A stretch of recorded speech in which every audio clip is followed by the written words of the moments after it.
as we head into next Sunday's highly anticipated anime episode 1144, where Luffy finally clashes against all 5 elders together. We're about to witness one of the most legendary moments fans have been waiting for since it first dropped in the manga over a year ago. Back then, it sparked massive debate across the community. The hot topic at the time, the Kaido comparison. Some fans argued Luffy couldn't possibly take on the Gorosei all at once, while others believed his raw ferocity and toughness gave him a shot. And now, with Rocks making his big return in the manga, that very debate has come roaring back. What makes it even crazier is how perfectly the anime timing lined up with Oda revealing Rocks' true power. An eerie coincidence that reignited the comparisons on a whole new level. Now, Rocks D. Xebec wasn't just your average legendary pirate. His very name was tied to pure chaos and rebellion against the strongest powers in the world. Oda even showed us a glimpse of his dominance when he revealed Rocks killed a Navy admiral at the height of marine power. Not only that, he actually stormed into Mary Geoise itself and reached the legendary Flower Room, the chamber where Imusama resides. No one else in history has ever dared such a thing. That alone cements Rocks as a figure who posed an existential threat to the world government. And with the upcoming manga chapter, fans are bracing themselves for the start of the legendary God Valley battle, where Rocks could finally go head-to-head with the Holy Knights, or even Roger himself. That's when Oda will finally peel back the veil and show us the true scale of Rocks' power. But here's the real question. Could Rocks really stand against all 5 Gorosei the same way Luffy has with Gear 5? When we look at Luffy's awakened Hito no Mi, model Nika, it's clear his powers break every law of logic. His strength doesn't just defy expectations, it reshapes reality itself, letting him bend his own body and even the world around him, all with that cartoonish freedom that embodies joy itself. That's exactly why his showdown with the Gorosei is even possible, because his abilities are mythical and beyond any conventional standard. Oda himself even confirmed in the SBS that Nika's power represents the ultimate expression of freedom. Rocks, on the other hand, while insanely strong with monstrous physical ability and god-tier haki, is built on dominance and tyranny rather than freedom. His presence was about sheer force and imposing control, not the symbolic idealism Luffy now represents. And that difference could be the deciding factor in how their legacies stack up. Based on what we know so far, there's no denying that Rocks could single-handedly crush top-tier forces and maybe even hold his own against some of the Gorosei, but it's hard to claim he could face all 5 together with the same impact Luffy has shown, because Rocks' power is still bound by physical and logical limits that Luffy has completely broken through.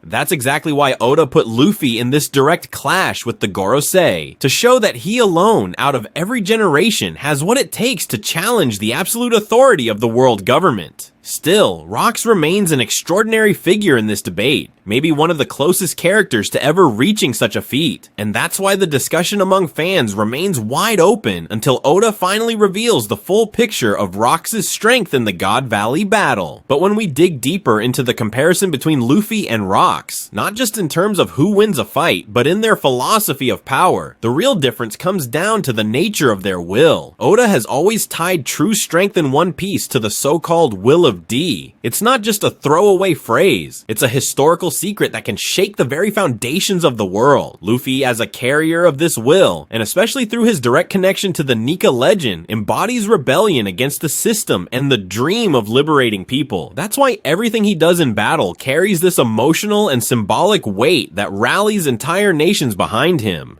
Rocks, meanwhile, also carried the initial D, but his interpretation of that will was the complete opposite. His dream was to become king of the world. He channeled the will of D not into freedom, but into domination, control instead of liberation. That's why he ended up clashing with everyone in his era, even his closest allies like Whitebeard and Roger. And this raises the question, could Rocks ever truly fit the role of fighting the Gorosei as a liberator of the world, the way Luffy does? Or if he were in Luffy's Luffy's place? Would his goal have simply been to impose his dominance over the Gorosei, rather than defeat them for the sake of the people? This fundamental difference in will explains why Oda chose Luffy, and Luffy alone, to take on this unprecedented fight. At this point in history, the world doesn't need another tyrant. It needs a symbol of freedom. That's why Rox's power, no matter how overwhelming, will always be capped by the limits of his personal ambition, while Luffy's strength keeps growing, fueled by the collective dreams of everyone betting on a new dawn. And in my personal opinion, after looking at everything we've discussed, I don't believe Rox could ever take on all 5 Gorosei the way Luffy did. The reason is simple. The Gorosei aren't just monstrously strong fighters. They have a unique ability that makes them nearly unbeatable: regeneration. This insane trait means that no matter how devastating the attack, it's never truly enough to put them down for good. They bounce back almost instantly, as if nothing ever happened. That alone turns any battle against them into a war of attrition that's practically impossible to win. Sure, Rox might have been able to land some damage, just like Scopper Gaban managed to injure Saturn and even slice him, but that doesn't mean the Gorosei are weak or easy to deal with. Quite the opposite. Their terrifying power is clear in those monstrous forms they take on, like the boar-like Gorosei, Warkery, and we all saw how even Luffy, in full Gear 5 mode, struggled against him.